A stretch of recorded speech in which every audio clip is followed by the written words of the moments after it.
shall participate in a panel discussion on complication of diabetes mellitus. As we all know, that diabetes is a common public health problem, global public health problem. India is the diabetes capital of the world. Out of 5%, one is diabetic. Swami Vivekananda died of diabetes mellitus at the age of 39 years. So we should take diabetes very seriously, as most of the diabetic patients remain asymptomatic. I am grateful to the organizers of the 34th Annual Conference and CME program for inviting me to act as a moderator. I have 5 learned speakers: Dr. L.K. Sahu of Department of Medicine, Dr. Somapika Chatterjee, Department of Gynecology, Dr. Devjani Das, Department of Eye, Department of Plastic Surgery, and Dr. Choitali Basu of Department of Ophthalmology. So the complications of diabetes mellitus we shall all discuss. First of all, I shall invite Dr. L.K. Sahu to give an overview of the burden of diabetes mellitus. Before the starting of this meeting, we have discussed that we shall complete the discussion within 40 minutes, and we shall give the opportunity to the learned gathering to interact so that we can finish in time. Now Dr. L.K. Sahu will give an overview of the burden of diabetes. Good morning to all of you. So, as you all know, as you all are aware, diabetes mellitus refers to a group of common metabolic disorders that share the phenotype of hyperglycemia. The basic principle of diabetes mellitus is hyperglycemia that leads to long-term complications. That long-term complication in form of microvascular complication and macrovascular complications, and the morbidity and the mortality are too big. And as you go to the statistics, there are around 4 million deaths in 2010 because of the diabetes mellitus only. So this is the 5th leading cause of death due to a metabolic disease like diabetes mellitus. Coming to the scenario, previous one. Scenario in India, as per the International Diabetic Federation, the 60 million of people are suffering from diabetes mellitus, and by 2030 we are going to have more than 100 million of people suffering from diabetes mellitus. And WHO projects the 10-year death by diabetes mellitus will increase by 35%, and there is a huge and tremendous economical burden on the country like a developing country like India.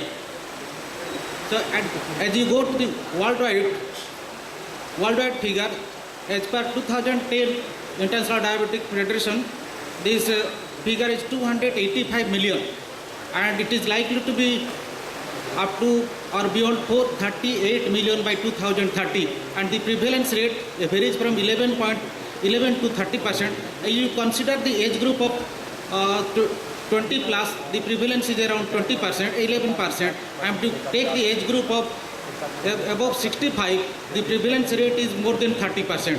So, and this increased prevalence due to industrialization, reduced physical activity and obesity and others, and aging population.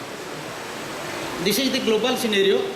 If you see the high incidence prevalence rate, means the Western Pacific region, this area, as per 2010, the 77 million, and that will be around 113 million. And the Middle East area, this high prevalence rate, Middle East area, and in India, the Southeast Asia, they come in the middle or intermediate group, and it accounts to around 59 or 60 million now, and it will be beyond 100 million by 2030. Now I shall invite Dr. Somapika Chatterjee to speak on how to screen for gestational diabetes mellitus, whom, when and how. Thank you, sir. Actually, first of all, we must know what is gestational diabetes mellitus. It is glucose intolerance of any severity which is detected in the present pregnancy. It may be pre-diabetic, it may be type 2 diabetes, it may be diabetes which has occurred only in this pregnancy, is going to be normal after the pregnancy. But for over diabetes, it is very easy to diagnose the cases, but it is the patients with mild glucose intolerance, with mild metabolic derangement, which we have to catch by screening. Now, regarding the controversy is whether to go for selective screening or to go for universal screening, because screening itself accounts for some amount of cost is involved, some amount of manpower is required. So there was a debate all through this last 50 years whether we go for selective screening or we go for universal screening. Now the consensus is, after the 5th International Conference on Diabetes in Pregnancy, that we go for a selective screening. And UK by NICE has given the recommendations that women with BMI of more than 30 kg per meter square or a previous macrosomic baby, in our country it could be taken as 3.5, or previous GDM, first degree relative, ethnic groups, and we South Asians fall under this ethnic group. So these are the high risk patients who need to be screened. So basically what the take home message for Indians is, next slide, for us Indians is, we need a universal screening. And if you will be happy to know, and it is for your information, that many state government hospitals have already included it in their routine antenatal checkup. Now, whom are we going to screen and when are we going to screen? Next. When to screen? American Diabetic Association has said, screen them, pick them up as early as possible at the first visit. Why? Because they may be pre-diabetic, and it is these pre-diabetics who are more prone to develop congenital anomalies, because organogenesis completes in the first 8 to 10 weeks. So how are you going to prevent the congenital anomaly, which is the main cause of perinatal morbidity and mortality? So pick them as early as possible. If you cannot pick them up, definitely to pick them up in the second trimester. DIPSI, Diabetic International Association study on pregnancy, they have also said, they have also gone with the same ADA criteria. So the take home message is, early screening is recommended for missing any pre-diabetic. Next, what test to use? What are we going to do? Do we go for an OGTT? Yes, of course we do go for it. Americans say 100 grams of sugar, glucose, and WHO says 75 grams. And we always go with WHO. It is a very convenient test. Americans go for a two-step test, that is 50 grams initially at any time, and the cutoff value is more than 140 milligram % after 1 hour. But we follow the WHO recommendation, that is, we give a 75 grams glucose load for screening, and we do a fasting sugar and a 2-hour sugar. So only 2 pricks. That is very convenient, because we have to see the convenience of the pregnant women. She cannot come to your clinic just for a glucose screening or for a diabetic screening 3 to 4 times. She gets apprehensive, her adrenaline goes up, her sugar goes up. So all this we have to actually counsel them and do a very simple screening. Next. Diagnostic criteria. See, because there is so much controversy as to what level we should take and stamp for gestational diabetes, and so many criteria have been laid down. I don't want to confuse you any further, but what we stick to is a fasting of more than 92, equal to or more than 92, and a 2 hour of more than or equal to 153. Why I want to say these levels? Because it has been studied in several studies that it is above this 92 where all the complications of maternal and fetal complications start occurring. Next. I think we can go over to the next question, please. Next. I shall invite Dr. Choitali Basu to speak on what are the ocular complications of diabetes. Thank you, sir.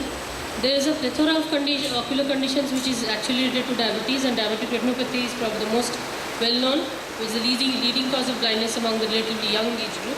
Then you have cataracts. There's another condition called anti-ischemic optic neuropathy, in which there is microvascular changes in the anterior part of the optic nerve which causes ischemia and this condition. Diabetic papillopathy is an acute disc edema, but the vision loss is usually mild, and diabetic neuropathy affecting the extraocular muscles 3, 3rd, 4th and 6th nerve can cause ocular movement disorders. This is how it looks clinically. This last patient has a left lateral rectus of 6th nerve palsy. The eye is unable to move in this direction. We have actually divided 3 types. So the first was the ocular conditions which are directly associated with diabetes. There are 2 other categories, ocular conditions in which diabetes is a known risk factor. We have primary open-angle glaucoma and ocular ischemic syndrome, and ocular conditions in which diabetes is a possible risk factor. Apart from cardiac disease and hypertension, we have retinal vein occlusion and retinal artery occlusion. There are certain corneal diseases like recurrent epithelial erosions which is more common in diabetics as well. Now I shall invite Dr. Devjani Das to speak on what is the pathogenesis of diabetic foot ulcer. Next. The pathogenesis of the diabetic foot ulcer is self-explained by this flowchart. I'll just brief on it. Diabetes is associated with sensory neuropathy. This leads to the decrease in the protective sensation. This causes the increase in the foot pressure and decreases the ability of the patient to recognize and to rectify the minor trauma. All these together lead to callus formation. Motor neuropathy leads to the intrinsic muscle atrophy of the foot, giving rise to secondary foot deformities. This again increases the pressure over the prominent bony prominences and again leads to callus. Diabetes-induced joint mobility. It also increases the foot pressure over bony prominences. This further leads to callus. Callus increases the pressure on the subcutaneous tissues, causes hemorrhage. Deposition of the hemosiderin results in pre-ulcer, and when neglected, this leads to ulceration. Besides, there are other factors. Diabetic patients are prone to infection, interdigital maceration due to moisture, fungus leads to ulceration, minor trauma, mechanical, chemical, thermal directly lead to ulcer, aided by the decreased protective sensation of the diabetic patients. Autonomic neuropathy, it causes decrease in sweating, secondary drying of the skin, fissure, all leading to ulcer. Now peripheral arterial disease. Peripheral arterial disease may give rise to the ischemic ulcers, but they are not directly the results of diabetic ulcers. They have more important role in decreasing the healing capacity of these ischemic ulcers. There is further the added risk of infection, the progression of the ulcer, and ultimately this leads to amputation. Next please. So the causal pathway for foot ulcers, a combination of sensory, motor and autonomic neuropathy gives rise to deformity. This together with the minor trauma and poor self-care, often the home surgeries administered by the patient themselves, gives rise to the ulcer. We all know that blindness and amputation, lower limb amputation are 25 times more common in diabetic patients than non-diabetic patients. I now invite Dr. L.K. Shahu to tell about what is the current criteria of diagnosis of diabetes mellitus.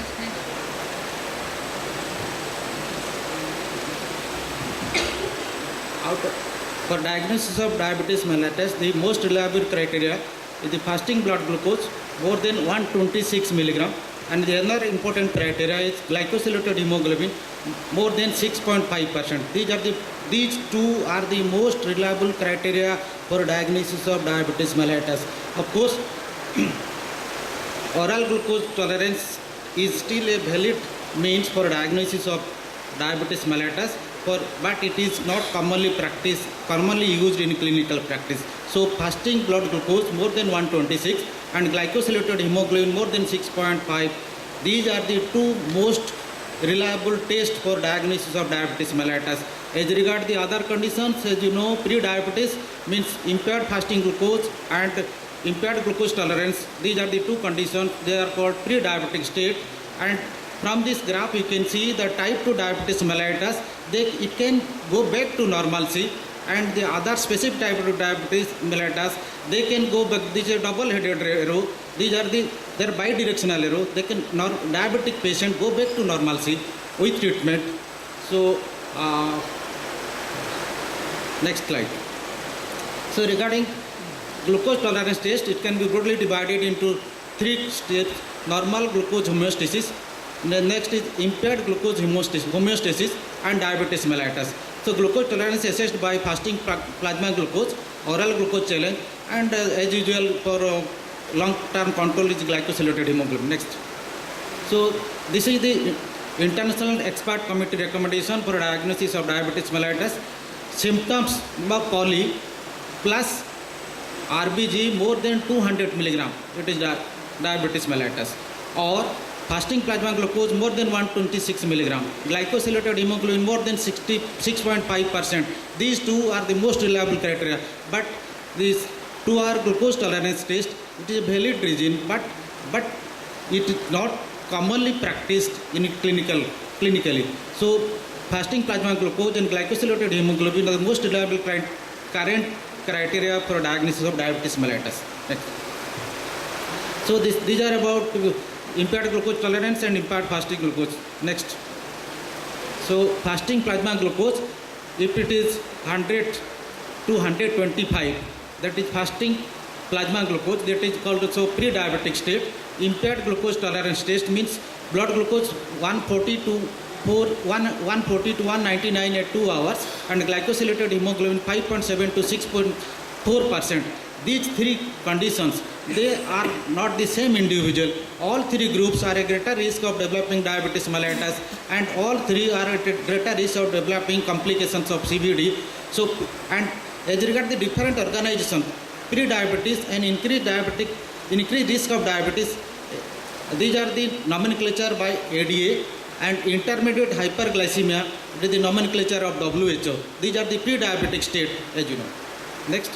So other types of diabetes mellitus, maturity onset of diabetes mellitus, that is autosomal dominant inheritance, and early onset of hyperglycemia less than 25 years, and there is severe insulin resistance due to mutation of insulin receptor. Then other diabetes mellitus, exocrine pancreatic dysfunction that occurs in pancreatitis, cystic fibrosis, and calcific pancreatic diabetes mellitus, malnutrition related diabetes mellitus due to endocrinopathy, acromegaly, and Cushing syndrome, viral infections like cytomegalovirus, Coxsackie, and some other virus, they also lead to diabetes mellitus. Fulminant diabetes mellitus of acute onset of type 1 diabetes mellitus, that occurs in Japan due to some viral infection affecting the islet cells, they develop into type 1 diabetes mellitus. And GDM, as you know, that is a special variety of diabetes mellitus. Now, Dr. Soumya Chatterjee, what are the areas of concern of diabetes in pregnancy? Yes, sir.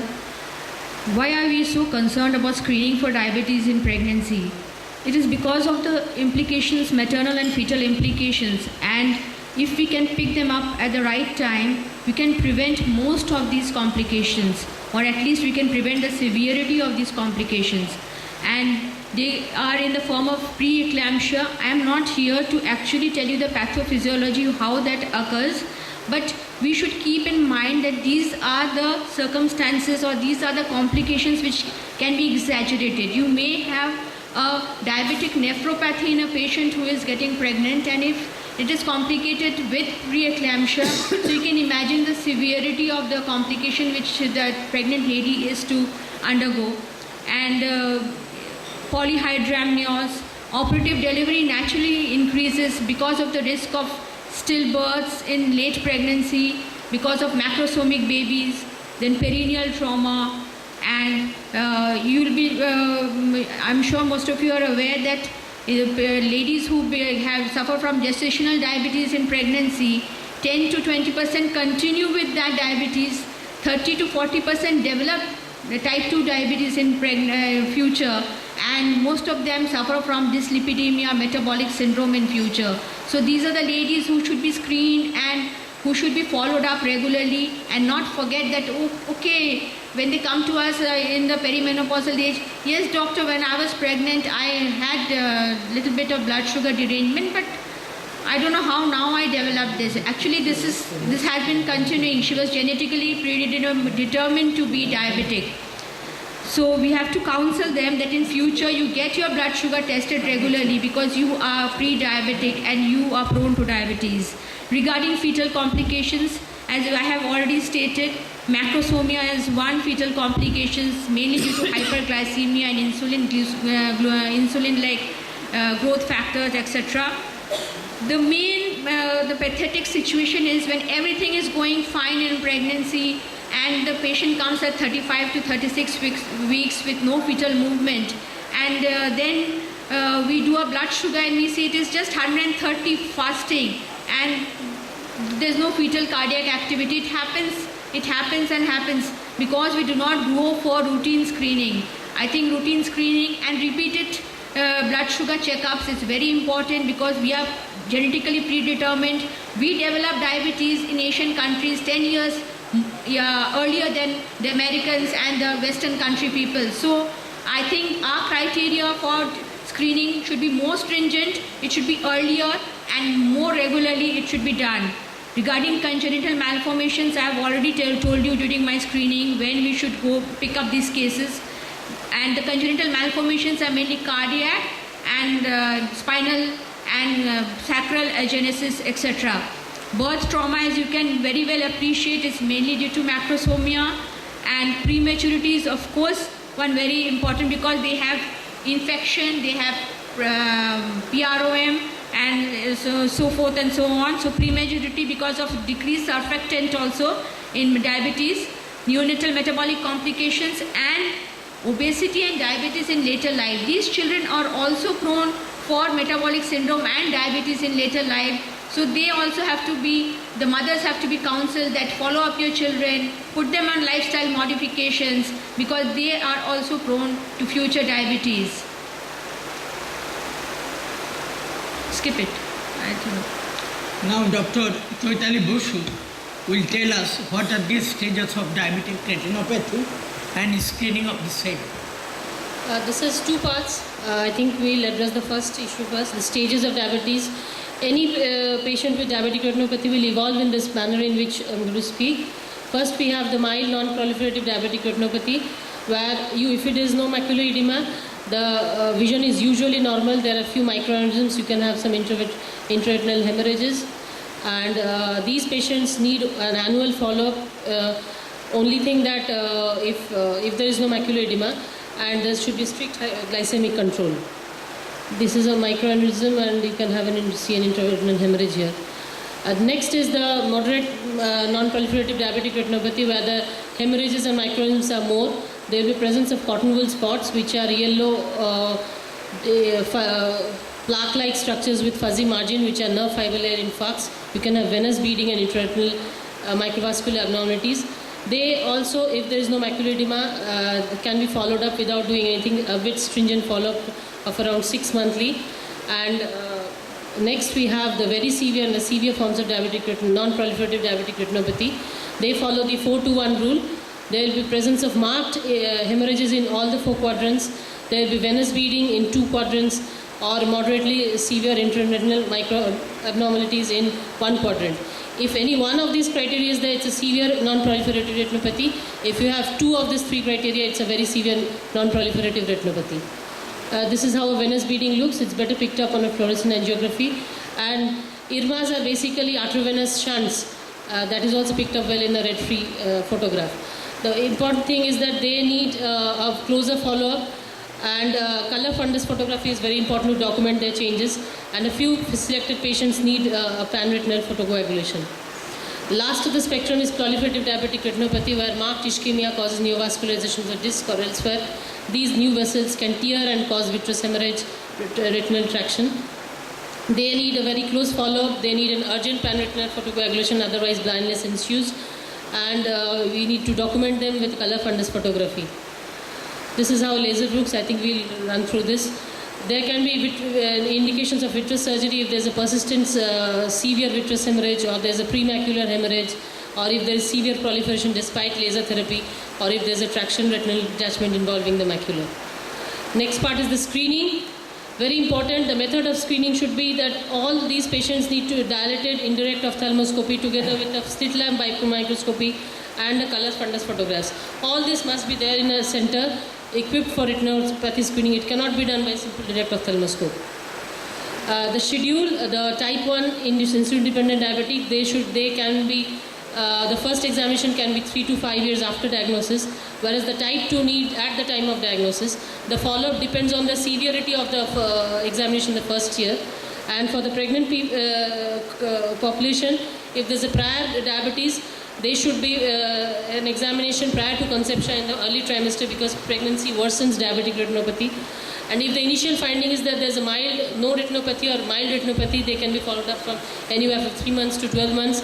Whereas if they have, in the first examination shows a very severe form of non-proliferative diabetic retinopathy, they have to be followed up very 1 to 3 monthly. I will request Dr. Devkani Das to tell on how would you detect the food at risk. And what is the risk that we are talking of? Next, please. That is the risk. That's a typical diabetic ulcer over the heel. Note the maggots infesting the ulcer and perhaps debriding the wound too. Next, please. And why are we concerned with the risk? Because the diabetic ulcer precipitates 85% of the amputations connected with the diabetes, and the key epidemiological factors involved in the foot ulcers of diabetes can be explained by the rule of 15. 15% of the diabetic patients, they develop foot ulcer in lifetime. 15% of foot ulcers are associated with osteomyelitis, and 15% of the foot ulcers result in amputation. Next, please. Now, how to detect the feet that are at risk? I'm not going to detail.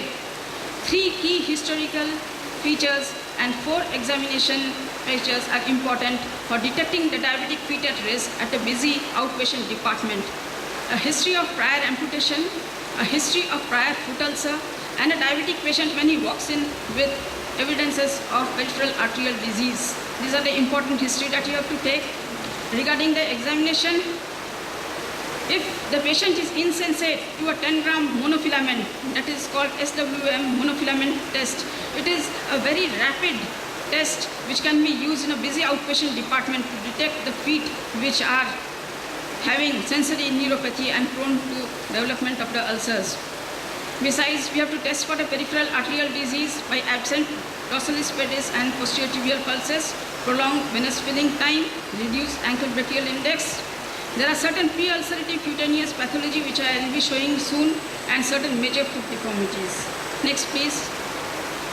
That is the SWM monofilament test. Suffices to say it is a qualitative rather than a quantitative test. It tests for touch and pressure, and a positive test involves that 3 negative answers in case of 2 negative answers in case of 3 questions. It shows that a patient is having difficulty in sensation, and 2 positive answers, that is he is feeling the sensation out of 3 questions asked, shows that the patient is not at risk.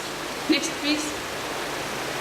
So pre-ulcer cutaneous pathology I have already explained.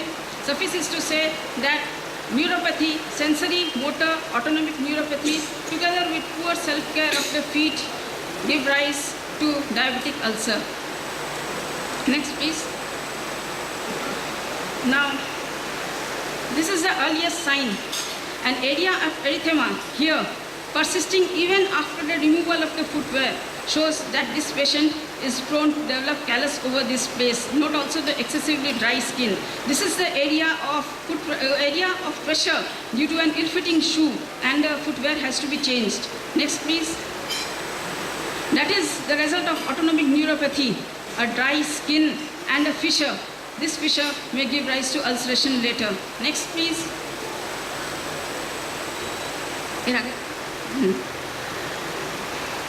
Careful, unless you examine the feet carefully, you will miss out this pre-ulcer on the undersurface of the 3rd digit. This has to be debrided to see if an ulcer lies underneath. Next, please. Before that. Next, please. Next. That is a typical diabetic pre-ulcer. The callus here, it has resulted in the pressure on the underlying subcutaneous tissue, giving rise to hemorrhage. These black spots are the deposits of the hemosiderin, and these are the precursor to the diabetic ulcer if neglected. Next, please. 50% of the diabetic patients, owing to obesity or owing to retinopathy, cannot inspect their feet regularly. This results in such nail deformities. The long, curved, torsion nail of the great toe, it causes trauma to the other sides, and also it creates pressure on the nail bed, giving rise to infection and ulceration. The second toe, it shows a curved nail. The tip of the curved nail, it ulcerates the undersurface of the plantar aspect of the second toe, giving rise to ulceration. And the poor diabetic patient, of course, insensate, she is unable to detect these signs. Next, please. That is a far advanced nail condition where there is nail hypertrophy, underlying fungal infection. Both these together cause pressure on the nail bed, giving rise to ulceration. Next, please. Now, motor neuropathy and foot deformities. The motor neuropathy gives rise to several foot deformities like hammer toes, claw toes, prominent metatarsal heads, hallux valgus, collapsed plantar arch. Next, please. That is a typical hallux valgus. Note the erythematous area over the head of the metatarsal. This is due to poor footwear. His footwear has to be checked and changed. Next. That is an early claw toe. This one. Note the erythematous patches over the dorsum of the foot. And a later one where he has already developed callosities over the heads of the proximal metatarsal, the proximal phalanges. Next, please.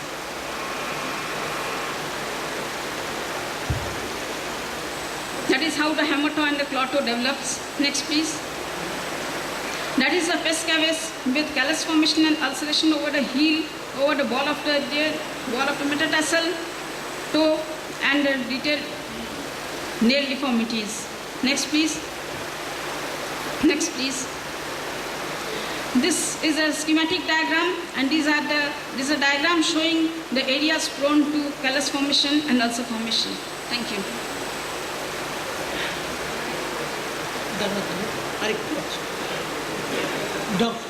Dr. L.K. Shahu, please discuss on pathophysiology of plaque.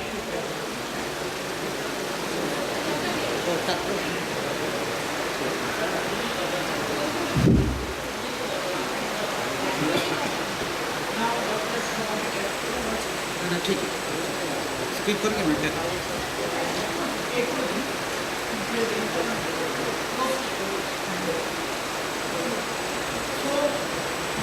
You all know about the complications of diabetes. Our speakers have highlighted the problems, and we hope that we should examine the patient very carefully from foot to head and not from head to foot. Because take care of your feet and your face, and prevention is better than cure. So I thank all the panelists and learned audience for this session. Thank you very much.